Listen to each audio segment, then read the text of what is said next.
Selanjutnya yaitu bab 4 hasil dan pembahasan. Adapun hasilnya disajikan pada tabel 1 yaitu klasifikasi keanekaragaman atau ini keanekaragaman plankton ya. Pada stasiun 1 atau di desa Pekening itu ada 1,8095 keanekaragaman sedang, stasiun 2 Wengen Anom 1,55592 keanekaragaman sedang, dan stasiun 3 Pasinan 1,7456 keanekaragaman sedang.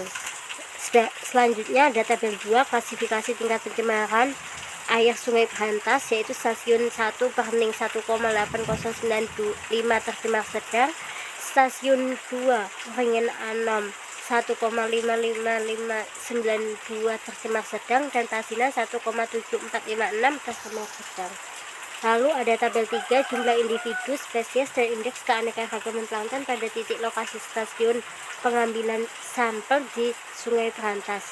Adapun jumlah individu stasiun 1 yaitu 121, stasiun 2 27, dan stasiun 3 34. Selanjutnya jumlah spesies stasiun 1 10, stasiun 2 6, stasiun 3 7. Indeks keanekaragaman stasiun 1 1,8095, stasiun 2 1,5592, stasiun 3 1,7456. Selanjutnya tabel 4 ada parameter fisika kimia mulai dari fosfat, suhu, dan DO dari stasiun 1, 2, dan 3. Lalu ada grafik indeks keanekaragaman plankton yang dimana pada grafik tersebut dapat dilihat bahwasanya pada stasiun 2 yaitu desa Wengen Anom keanekaragaman plankton paling sedikit. Pembahasan penelitian ini dilakukan pada bulan Agustus yang merupakan musim kemarau. Berdasarkan tabel 1 dan 2 dapat diketahui hasil analisis keanekaragaman H. aksen dengan menggunakan rumusan non-linear. Plankton yang ditemukan pada seluruh stasiun yang diteliti menunjukkan tingkat pencemaran air di Sungai Berantas dalam kategori tercemar sedang. Hal tersebut sesuai dengan pendapat Mustari DKK 2018. Apabila H. aksen kurang dari 1, maka komunitas biotanya dinyatakan tidak stabil sehingga pencemaran tercemar. Sedangkan apabila H. aksen yang diperoleh sekitar 1-3 komunitas biotanya dinyatakan sedang sehingga pencemaran airnya dapat dikategorikan tercemar sedang. Apabila H. aksen lebih dari 3 komunitas biotanya dinyatakan stabil sehingga pencemaran airnya dapat dikategorikan tidak tercemar. Semakin besar nilai H. aksen yang diperoleh menunjukkan semakin banyaknya keanekaragaman biota lainnya yang ada dalam suatu perairan, sehingga kondisi tersebut merupakan tempat hidup yang baik atau tidak tercemar. Pada musim hujan dan musim kemarau terdapat perbedaan keanekaragaman plankton yang dimana perbedaan tersebut dapat dipengaruhi oleh faktor fisika kimia seperti suhu yang berkisar antara 29 sampai 31 derajat Celcius. Pada saat suhu perairan tinggi maka laju pertumbuhan fitoplankton juga lebih cepat. Hal tersebut dikarenakan plankton merupakan salah satu organisme yang pertumbuhannya dipengaruhi oleh suhu. Selanjutnya, sedangkan untuk keanekaragaman plankton tertinggi terdapat pada stasiun 1 di desa Pekening yaitu 1,8095 individu per 10 liter, dan keanekaragaman plankton paling rendah terdapat pada stasiun 2 di desa Wengen Anom yaitu 1,5592 individu per 10 liter seperti pada tabel 3. Menurut Resconi et al. 2015, nilai keanekaragaman spesies yang tinggi menunjukkan bahwa lingkungan atau perairan dalam kondisi stabil. Sedangkan nilai keanekaragaman yang rendah dapat menunjukkan kondisi yang sebaliknya, yaitu kondisi lingkungan atau perairan yang tidak stabil atau berubah-ubah. Selain itu, alat untuk mengambil sampel plankton juga harus tepat. Misalnya pengambilan sampel plankton menggunakan jaring Hansen atau untuk memperoleh hasil yang akurat.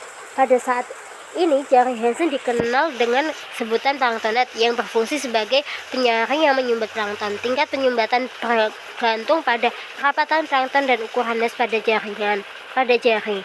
Setelah memperoleh sampel plankton, sampel tersebut ditetesi dengan formalin untuk mengawetkan sehingga plankton yang telah mati tidak membusuk dan hancur. Selain itu, jumlah individu yang paling banyak juga ditemukan pada stasiun 1 yaitu sebanyak 121 individu dari 10 spesies. Spesies yang mendominasi yaitu spesies Melothera sp yang ditemukan sebanyak 47. Sedangkan untuk individu yang paling sedikit terakhir ditemukan pada stasiun 2, di mana plankton yang ditemukan sebanyak 27 individu dari 6 spesies. Banyaknya jumlah plankton yang ditemukan pada stasiun 1 tersebut dapat dikarenakan oleh banyaknya spesies plankton yang telah ditemukan. Menurut Yuliana 2007 menyatakan bahwa banyaknya spesies pada stasiun tertentu diduga disebabkan oleh kandungan unsur hara dalam dan bahan organik atau faktor fisika kimia yang cocok untuk kehidupan plankton dibandingkan stasiun lainnya. Pengukuran parameter fisika kimia dilakukan sebagai pendukung secara in situ pada masing-masing stasiun. Pengukuran parameter pendukung tersebut bertujuan untuk memberikan gambaran kondisi perairan Sungai Berantas saat dilakukannya penelitian. Pengukuran parameter pendukung tersebut telah 4. Keberadaan plankton di suatu perairan juga dapat dipengaruhi oleh beberapa faktor lainnya seperti faktor biotik dan juga faktor abiotik. Faktor biotik yang dapat mempengaruhi keberadaan plankton yaitu sumber nutrisi seperti ketersediaan nutrien, fosfat, dan nitrogen, di mana nutrisi tersebut merupakan sumber makanan bagi plankton.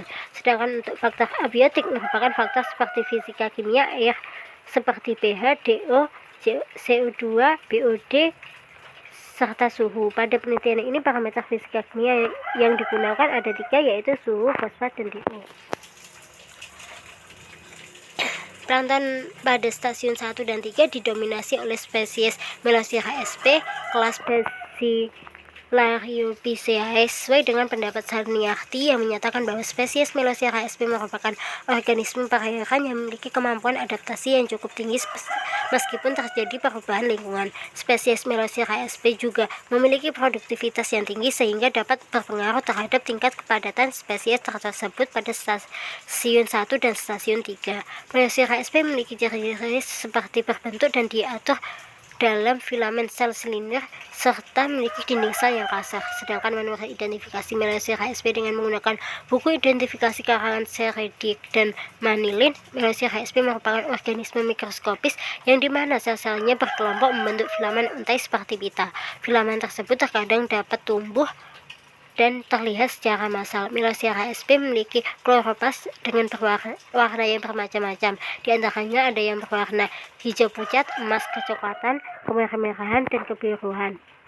Adapun untuk klasifikasi dari Melothera sp sebagai berikut, yaitu dari kingdom Plantae, divisi Chrysophyta, kelas Bacillariophyceae, ordo Coscinodiscophycidae, famili Melotheraceae, genus Melothera sp.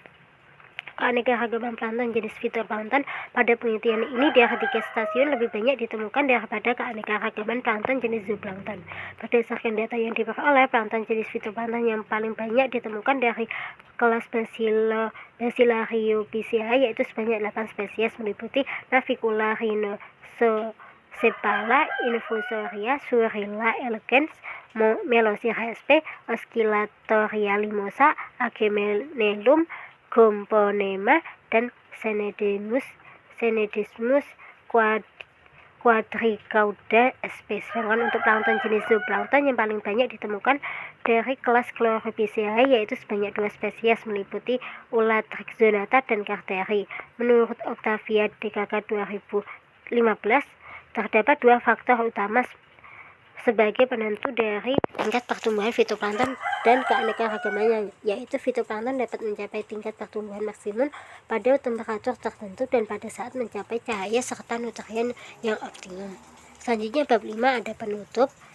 Ada kesimpulan. Pada latar belakang dapat diketahui bahwa penyebab dari pencemaran air Sungai Berantas di bagian hulu disebabkan oleh limbah domestik rumah tangga dan untuk selebihnya disebabkan oleh limbah industri, rumah sakit, restoran maupun hotel. Sedangkan untuk daerah hilir yang masuk wilayah Mojokerto Surabaya, sekitar 50% pencemaran sungainya disebabkan oleh limbah industri disebabkan oleh limbah domestik.